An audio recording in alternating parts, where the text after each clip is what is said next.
चुराई चीज पर किसका अधिकार? 15वीं कहानी बेताल 25वीं हिंदी कहानी। नेपाल देश में शिवपुरी नामक नगर में यशकेतु नामक राजा राज करता था। उसके चंद्रप्रभा नाम की रानी और शशिप्रभा नाम की लड़की थी। जब राजकुमारी बड़ी हुई तो एक दिन वसंत उत्सव देखने बाग में गई। वहाँ एक ब्राह्मण का लड़का आया हुआ था। दोनों ने एक दूसरे को देखा और प्रेम करने लगे। इसी बीच एक पागल हाथी वहाँ दौड़ता हुआ आया। ब्राह्मण का लड़का राजकुमारी को उठाकर दूर ले गया और हाथी से बचा दिया। शशिप्रभा महल में चली गई, पर ब्राह्मण के लड़के के लिए व्याकुल रहने लगी। उधर ब्राह्मण के लड़के की भी बुरी दशा थी। वह एक सिद्ध गुरु के पास पहुंचा और अपनी इच्छा बताई। उसने एक योग गुटिका अपने मुंह में रखकर ब्राह्मण का रूप बना लिया और एक गुटिका ब्राह्मण के लड़के के मुंह में रखकर उसे सुंदर लड़की बना दिया। राजा के पास जाकर कहा, मेरा एक ही बेटा है, उसके लिए मैं इस लड़की को लाया था, पर लड़का न जाने कहाँ चला गया। आप इसे यहाँ रख ले, मैं लड़के को ढूंढने जाता हूँ, मिल जाने पर इसे ले जाऊंगा।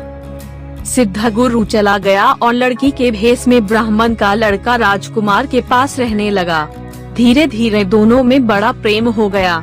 एक दिन राजकुमारी ने कहा, मेरा दिल बड़ा दुखी रहता है। एक ब्राह्मण के लड़के ने पागल हाथी से मरे प्राण बचाए थे, मेरा मन उसी में रमा है।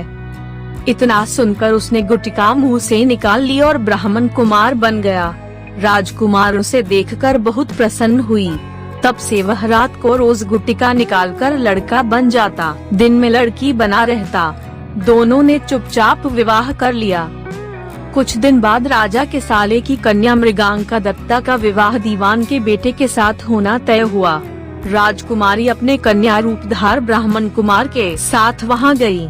संयोग से दीवान का पुत्र उस बनावटी कन्या पर रीझ गया।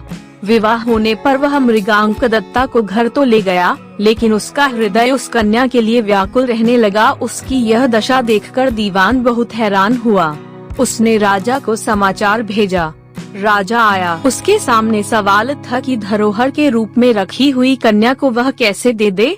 दूसरी ओर यह मुश्किल की न दे तो दीवान का लड़का मर जाए। बहुत सोच विचार के बाद राजा ने दोनों का विवाह कर दिया। बनावटी कन्या ने यह शर्त रखी कि चूंकि वह दूसरे के लिए लाई गई थी, इसलिए उसका यह पति 6 महीने तक यात्रा करेगा, तब वह उससे बात करेगी।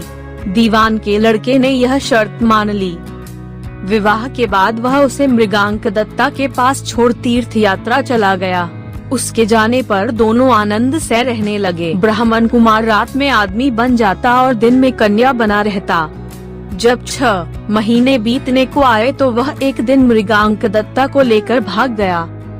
उधर सिद्ध गुरु एक दिन अपने मित्र शशि को युवा पुत्र बनाकर राजा के पास लाया और उस कन्या को मांगा। शाप के डर के मारे राजा ने कहा, वह कन्या तो जाने कहाँ चली गई, आप मेरी कन्या से इसका विवाह कर दें। वह राजी हो गया और राजकुमारी का विवाह शशि के साथ कर दिया। घर आने पर ब्राह्मण कुमार ने कहा, यह राजकुमारी मेरी स्त्री है, मैंने इससे गंधर्व रीति से विवाह किया है। शशि ने कहा, यह मेरी स्त्री है, क्योंकि मैंने सबके सामने विधि पूर्वक ब्याह किया है। बेताल ने पूछा, शशि दोनों में से किसकी पत्नी है? राजा ने कहा, मेरी राय में वह शशि की पत्नी है, क्योंकि राजा ने सबके सामने विधि पूर्वक विवाह किया था। ब्राह्मण कुमार ने तो चोरी से ब्याह किया था। चोरी की चीज पर चोर का अधिकार नहीं होता। इतना सुनना था कि बेताल गायब हो गया और राजा को जाकर फिर उसे लाना पड़ा। रास्ते में बेताल ने फिर एक कहानी सुनाई।